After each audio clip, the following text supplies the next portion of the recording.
Hello guys, आप सब कैसे हो। उम्मीद करते हैं आप सभी लोग अच्छे होंगे। तो गाइज, आज की इस वीडियो में हम पूरा प्रेजेंट टेंस अच्छे से कवर करेंगे या हम पूरा प्रेजेंट टेंस के बारे में डिस्कस करेंगे। अब उसमें प्रेजेंट टेंस में जितने पार्ट होते हैं, उसमें जितने सेंटेंस का ट्रांसलेट होता है, इन सभी के बारे में हम आज डिस्कस करेंगे। तो वीडियो में आगे बढ़ने से पहले आपसे छोटी सी रिक्वेस्ट है, अगर आप चैनल पे नए हैं तो चैनल को लाइक और सब्सक्राइब जरूर करें और इस वीडियो को ज्यादा से ज्यादा शेयर करें। तो चलिए गाइस, बिना टाइम वेस्ट किए वीडियो को स्टार्ट करते हैं। यहाँ पर देखिए हम क्या किए हैं, प्रेजेंट टेंस का एक चार्ट बना लिए हैं और इसी चार्ट से हम पूरे प्रेजेंट टेंस में जितने पार्ट होते हैं उन सभी को एक साथ इंग्लिश में ट्रांसलेट कैसे किया जाता है, उसमें रूल्स क्या होते हैं, सभी के बारे में हम डिस्कस करेंगे। तो पहले हम क्या करते हैं, प्रेजेंट टेंस के बारे में जान लेते हैं कि प्रेजेंट टेंस होता क्या है, प्रेजेंट टेंस की डिफिनेशन क्या होती है, इसके बारे में समझ लेते हैं।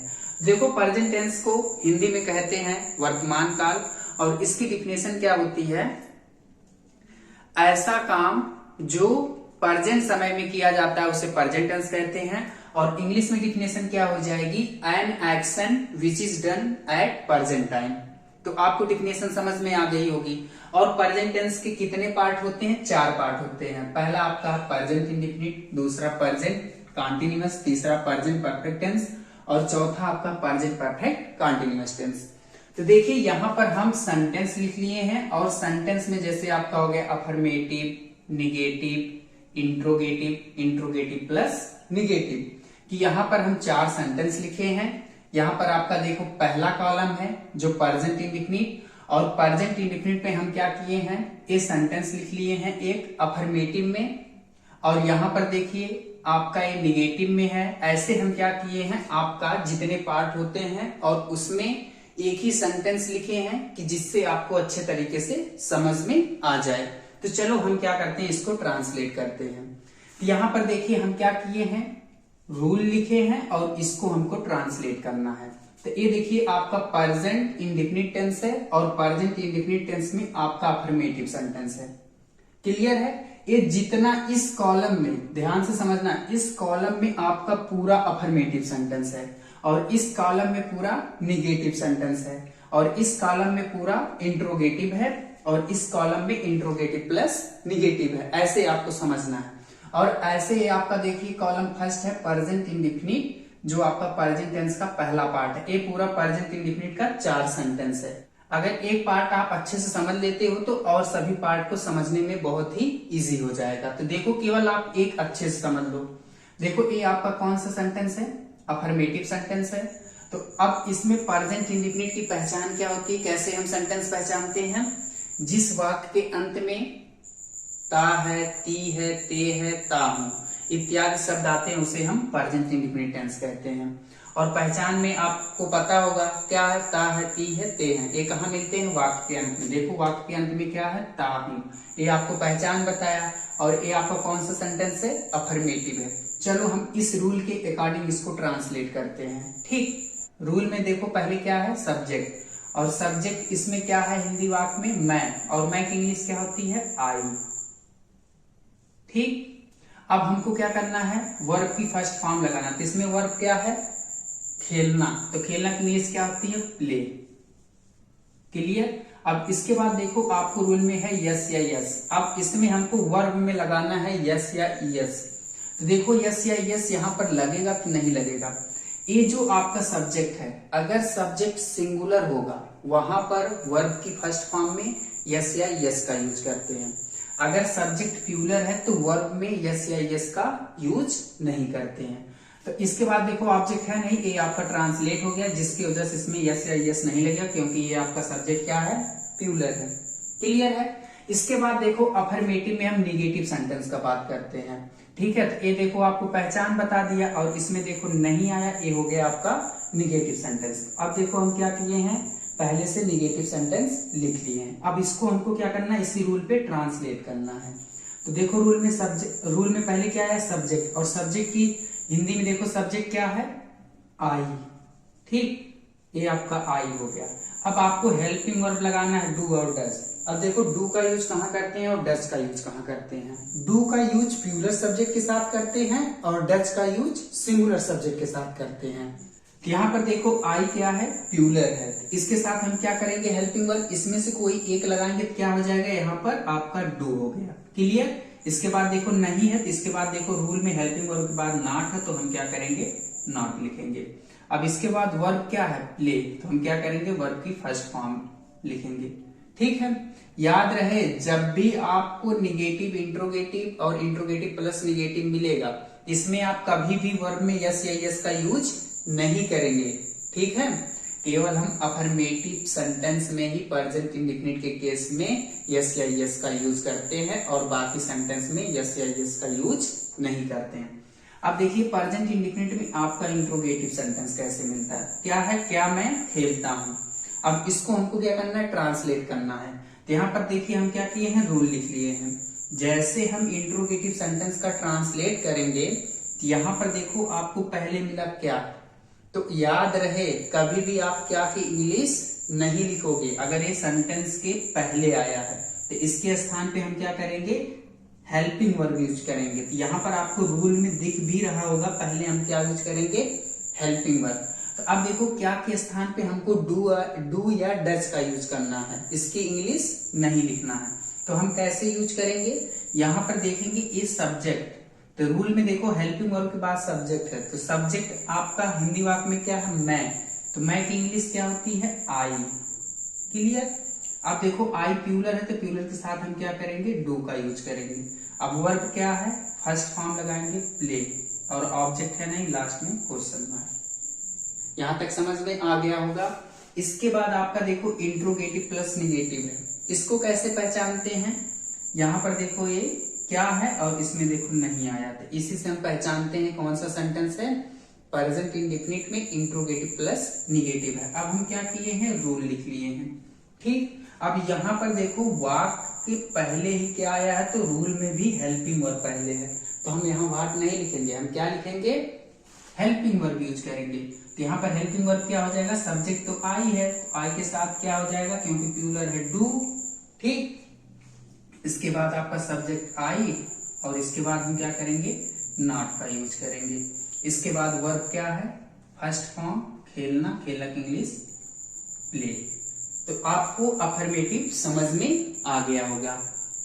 अब आपको अफर्मेटिव में जितने भी सेंटेंस मिलेंगे इसी प्रकार से हम क्या करते हैं, ट्रांसलेट करते हैं। यहाँ पर एक चीज और समझ लो, कुछ स्टूडेंट हैं जिनको नहीं पता हो अक्सर गलत कर देते हैं जब इंट्रोगेटिव प्लस निगेटिव सेंटेंस मिलता है। तो जैसे यहाँ देखो ये हेल्प, इस सेंटेंस को जब ट्रांसलेट करते हैं तो वो लोग क्या करते हैं, इस हेल्पिंग वर्ब के बाद नॉट लगा देते। ऐसा आप कभी भी नहीं करोगे। अगर इंट्रोगेटिव प्लस निगेटिव है तो आप सब्जेक्ट के बाद हमेशा नॉट का यूज करोगे। यहाँ तक क्लियर। अब हम बात करते हैं प्रेजेंट टेंस के दूसरे पार्ट के बारे में बात करते हैं, जिसको हम क्या कहते हैं, प्रेजेंट कंटीन्यूअस टेंस।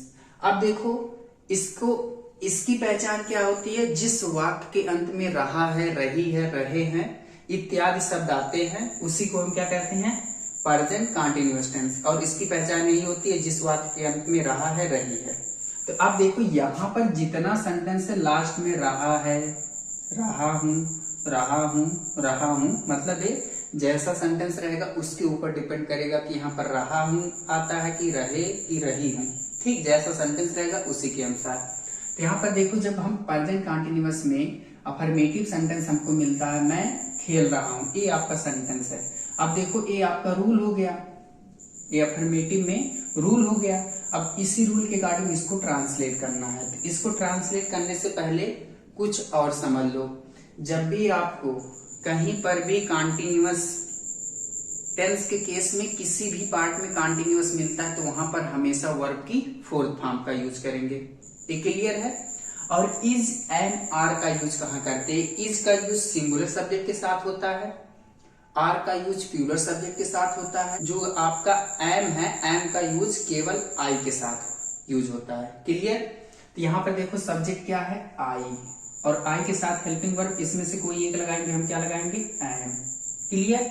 इसके बाद देखो वर्ब है, वर्ब की फोर्थ फॉर्म, पहले हम क्या करेंगे, इसी को लिखेंगे वर्ब की फर्स्ट फॉर्म और इसी में आईएनजी लगा देंगे और इसी कहते हैं वर्ब की फोर्थ फॉर्म, ऑब्जेक्ट है नहीं है। समझ में आ गया होगा। इसके बाद देखो आपका एक निगेटिव सेंटेंस है। निगेटिव सेंटेंस की बात करते हैं तो इसमें भी लास्ट में रहा हूं, एक प्रेजेंट कंटीन्यूअस हो गया। अब ये देखो मैंने रूल भी लिखा हूं और इसी रूल के अकॉर्डिंग इसको ट्रांसलेट करेंगे। तो सब्जेक्ट क्या है, आई, और आई के साथ हम हेल्पिंग वर्ब क्या लगाएंगे, एम, और इसके बाद देखो नहीं आया है और रूल में भी हेल्पिंग वर्ब के बाद नॉट। अब इसमें वर्ब क्या है, खेलना, तो ये हो गया आपका प्ले, और प्ले में आईएनजी लगा दीजिए, ये वर्ब की फोर्थ फॉर्म। क्लियर। ऐसे हम क्या करेंगे, इंट्रोगेटिव में ट्रांसलेट करेंगे। ठीक। अब देखो मैं कॉन्टिन्यूअस में इंट्रोगेटिव सेंटेंस का रूल लिख लिया हूं। अब इस रूल के अकॉर्डिंग इसको ट्रांसलेट करना है। तो यहां पर देखो क्या है और क्या क्या स्थान पे हम क्या हेल्पिंग वर्ब लगाएंगे, एम। फिर इसके बाद सब्जेक्ट, सब्जेक्ट क्या है, आई, और आई के ही साथ हम क्या करते हैं, हेल्पिंग वर्ब एम का यूज करते हैं। क्लियर। इसके बाद वर्ब क्या है, प्ले। अब यहाँ वर्ब की फोर्थ फॉर्म लगाना, तो यहाँ पर क्या हो जाएगा, आईएनजी। अब ऑब्जेक्ट है नहीं है, लास्ट में क्वेश्चन मार्क। क्लियर। ऐसे अब हम क्या करेंगे, कॉन्टिन्यूअस में इंट्रोगेटिव प्लस निगेटिव सेंटेंस का ट्रांसलेट करेंगे। तो यहाँ पर देखो मैं पहले से ही रूल लिख लिया हूं, इसको ट्रांसलेट करना है इसी रूल पे। तो पहले हम क्या करेंगे, हेल्पिंग वर्ब एम का यूज करेंगे। क्लियर। इसके बाद देखो सब्जेक्ट, सब्जेक्ट क्या है, आई। अब आई के बाद इसमें देखो नहीं आया है और रूल में भी नॉट आया, तो नॉट लगाएंगे। इसके बाद आपकी वर्ब क्या है, प्ले, और प्ले में आईएनजी लगा देंगे, और इसमें ऑब्जेक्ट है नहीं है, लास्ट में क्वेश्चन मार्क। तो ये आपका हो गया प्रेजेंट कंटीन्यूअस में ट्रांसलेट, और आपको अच्छे तरीके से समझ में आ गया होगा। अब देखो इसके बाद हम बात करते हैं प्रेजेंट टेंस के तीसरे पार्ट के बारे में बात करते हैं, जिसको हम क्या कहते हैं, प्रेजेंट परफेक्ट टेंस। तो देखो प्रेजेंट परफेक्ट टेंस क्या होता है, प्रेजेंट परफेक्ट टेंस हम किसे कहते हैं, जिस वाक्य के अंत में, जिस वाक्य के अंत में, या इसकी डिफिनेशन समझें, जिस हिंदी वाक्य के अंत में चुका है, चुकी है, चुके हैं, चुका हूं इत्यादि शब्द आते हैं, उसे प्रेजेंट परफेक्ट टेंस कहते हैं। और इसकी पहचान क्या होती है, कोई भी हिंदी वाक्य मिलेगा, अगर वो अंत में, उसके अंत में चुका है, चुकी है, चुके हैं, ये सभी आते हैं, तो उसे हम क्या कहते हैं, प्रेजेंट परफेक्ट टेंस। ठीक। तो ये देखो आपका प्रेजेंट परफेक्ट टेंस में अफर्मेटिव सेंटेंस है, और इस सेंटेंस के अंत में क्या है, चुका हूं। ठीक। इससे हमको पता क्या चलेगा, ये प्रेजेंट परफेक्ट टेंस है। और एक चीज और सुन लो, जहां पर जिस भी हिंदी वाक्य के अंत में चुका है, चुका हूं आता है, मतलब चुका शब्द जिस भी टेंस के हिंदी वाक्य में आता है, वहां पर हमेशा वर्ब की थर्ड फॉर्म का प्रयोग करते हैं, ये भी याद रखना।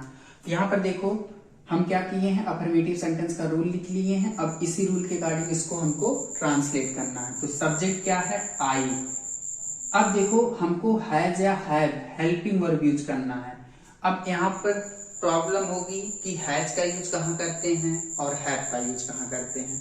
तो ध्यान से सुनिए, जब भी आपको सिंगुलर सब्जेक्ट मिलेगा वहां पर हम हैज का यूज करेंगे, अगर आपको प्लूरल सब्जेक्ट मिलेगा तो वहां पर हम हैव का यूज करेंगे। तो आई क्या है, प्लूरल, प्लूरल के साथ हेल्पिंग वर्ब क्या हो जाएगी, हैव। इसके बाद देखो वर्ब, वर्ब क्या, खेलना, और खेलना का थर्ड फॉर्म क्या होता है, प्लेड, केवल ईडी लगा दो, ये हो गया आपका ट्रांसलेट अफर्मेटिव में।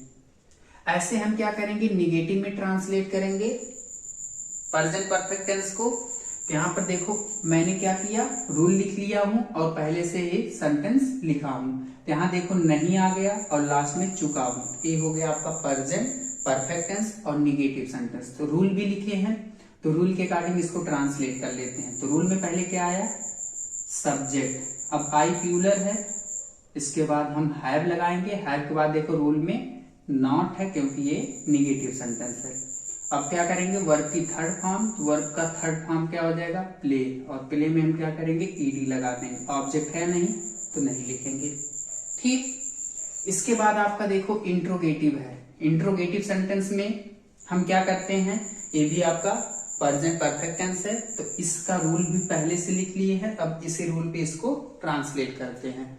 तो हम पहले क्या करेंगे, हेल्पिंग वर्ब हैव लिखेंगे, इसके बाद आपका सब्जेक्ट क्या है, आई। ठीक, रूल के अकॉर्डिंग ही ट्रांसलेट करना है। इसके बाद वर्ब क्या है, प्ले, और प्ले में ईडी लगा दीजिए जो हो जाएगा थर्ड फॉर्म, और लास्ट में क्वेश्चन मार्क, ऑब्जेक्ट है नहीं। ठीक, इसके बाद देखो interrogative plus negative sentence present perfect tense में। अब रूल लिखे हैं, इसी रूल के अकॉर्डिंग इसको ट्रांसलेट कर लेते हैं। तो यहां पर देखो क्या और देखो नहीं, दोनों आया, इसीलिए इसको हम इंट्रोगेटिव प्लस निगेटिव कहते हैं। तो रूल के अकॉर्डिंग इसको ट्रांसलेट करते हैं, यहां पर हो जाएगा हैव। इसके बाद आपका देखो रूल के अकॉर्डिंग सब्जेक्ट, और सब्जेक्ट के बाद क्या करेंगे, नॉट, फिर हम क्या करेंगे, वर्ब की थर्ड फॉर्म प्लेड।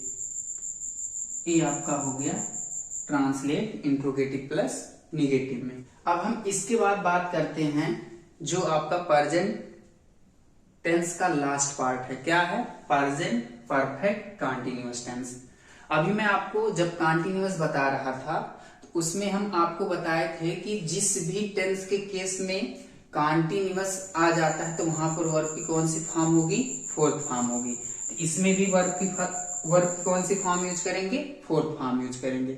अब ध्यान दीजिएगा, जैसे हम प्रेजेंट परफेक्ट कंटीन्यूअस टेंस पढ़ते हैं इसमें क्या होता है और इसकी डिफिनेशन क्या होती है।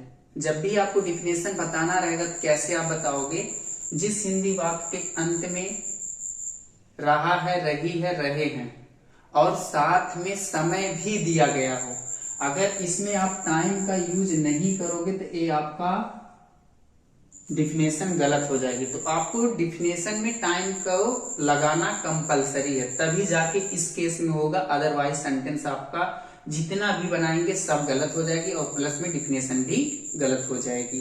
ठीक, तो सीधे कंटीन्यूअस में आ जाएगा। समझ में आ गया। तो इसमें भी हेल्पिंग वर्ब हैज या हैव प्लस बीन का यूज करते हैं, और इसमें हम टाइम का यूज करते हैं, सिंस और फॉर, और लास्ट में टाइम जो रहती है उसको लिखेंगे। ठीक है, एक चीज मैं आपको बता देता हूं, अगर आप इन सभी को डिटेल में पढ़ना चाहते हो, डिटेल में, तो मैं पहले से पूरा प्रेजेंट टेंस में जितने भी पार्ट हैं पूरा अच्छे तरीके से बता चुका हूं, और इस वीडियो के डिस्क्रिप्शन बॉक्स में उस वीडियो का लिंक भी दे दिया हूं। यहाँ तक चैनल पर प्लेलिस्ट भी अवेलेबल है प्रेजेंट टेंस के नाम से, वहां पर आप सभी पार्ट को पूरा डिटेल में अच्छे से समझ सकते हैं। ठीक है, अगर आपको समझने में प्रॉब्लम हो रही हो तो, नहीं तो आप यहीं से अच्छे तरीके से समझ सकते हैं। थोड़ा सा जो चीज है मैं उसको बता दे रहा हूं, अगर आप अच्छे से नोट्स बनाना चाहते हैं तो आप प्लेलिस्ट ओपन करके स्टेप बाय सभी पार्ट को समझ सकते हो। तो चलो यहाँ पर हम बात करते हैं प्रेजेंट परफेक्ट कंटीन्यूअस टेंस। अब देखो इसमें देखो टाइम भी आया है, यहाँ देखो टाइम हो गया और लास्ट में रहा हूं, तो ये दोनों चीज आना चाहिए। टाइम तो आना बहुत अनिवार्य है और लास्ट में रहा है, रही है, जैसा सेंटेंस रहेगा उसके अनुसार होना चाहिए। तो चलो हम इसको क्या करते हैं, इसी रूल के अकॉर्डिंग ट्रांसलेट करते हैं। रूल में पहले क्या आया, आई, और जैसे हम आई में हैज या हैव हेल्पिंग वर्ब यूज करना है, तो इसके साथ आई प्लूरल है तो हैव का यूज करेंगे। क्लियर। इसके बाद देखो बीन है, बीन लगाएंगे, फिर क्या करेंगे, वर्ब की फोर्थ फॉर्म, वर्ब क्या है, प्ले, और प्ले में हम क्या करेंगे, आईएनजी लगाएंगे। अब देखो हमको सिंस और फार का यूज करना है, तो ये देखो सुबह, सुबह क्या है, निश्चित, इसीलिए यहाँ पर हम क्या यूज करेंगे, सिंस, और लास्ट में टाइम क्या है, मॉर्निंग। क्लियर। अब हम निगेटिव सेंटेंस का ट्रांसलेट करते हैं, किस केस में, प्रेजेंट परफेक्ट कंटीन्यूअस में। ये देखो टाइम इसमें आया है और नहीं भी आया है, लास्ट में रहा है, रही हूं, जैसा सेंटेंस है उसके अनुसार। ठीक, अब इसी रूल पे इसको ट्रांसलेट करते हैं। तो पहले सब्जेक्ट क्या है, आई, अब इसके बाद आई प्लूरल है तो हेल्पिंग वर्ब हैव। अब इस हैव के बाद जस्ट नॉट लगाएंगे, उसके बाद बीन, और वर्ब क्या है, प्ले,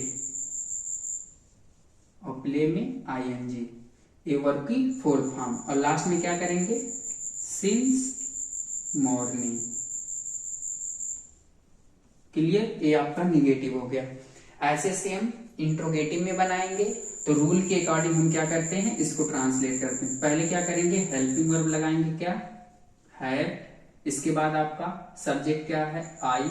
अब आई के बाद देखो क्या है, बीन, तो हम बीन का यूज करेंगे। ठीक, वर्ब क्या है, प्ले, और प्ले में आईएनजी, ये वर्ब का फोर्थ फॉर्म।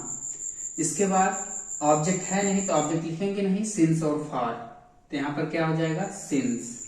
क्यों, क्योंकि मॉर्निंग निश्चित है इसीलिए। और लास्ट में क्वेश्चन मार्क। इसके बाद देखिए आपका लास्ट है जिसमें इंट्रोगेटिव प्लस निगेटिव दोनों आया है, तो इसी रूल के अकॉर्डिंग इसको भी ट्रांसलेट करते हैं। पहले क्या करेंगे, हेल्पिंग वर्ब है, फिर सब्जेक्ट क्या है, आई। अब आई के बाद जस्ट हम क्या करेंगे, नॉट लगाएंगे। ठीक, इसके बाद क्या करेंगे, बीन। अब वर्ब क्या है, प्ले, प्ले में आईएनजी। इसके बाद क्या है, सिंस और मॉर्निंग। टाइम लगाना बहुत जरूरी है। और लास्ट में क्वेश्चन मार्क। तो ये आपका देखो ट्रांसलेट हो गया। इस वीडियो में आपको मैंने क्या बताया कि आप क्या करोगे, सबको अलग अलग पढ़ोगे। आप क्या कर सकते हो, एक ही वीडियो में पूरा प्रेजेंट टेंस के जितने पार्ट होते हैं और उस पार्ट में जितने सेंटेंस होते हैं उन सभी को हम क्या किए हैं, अच्छे तरीके से ट्रांसलेट कर लिए हैं और आपको समझ में भी आ गया होगा और आपकी टाइम भी बच गई होगी। नहीं तो आप क्या करते, एक एक पार्ट को समझते। तो उम्मीद करते यहाँ तक आप सभी लोग को अच्छे तरीके से समझ में आ गया होगा। तो अगर आप लोग को वीडियो पसंद आई हो तो प्लीज चैनल को लाइक और सब्सक्राइब जरूर करें। आप सब कमेंट में जरूर अपनी राय दें कि आपको वीडियो कैसी लगी। चलिए गाइस, मैं आपके साथ नेक्स्ट वीडियो में मिलता हूँ। Thank you.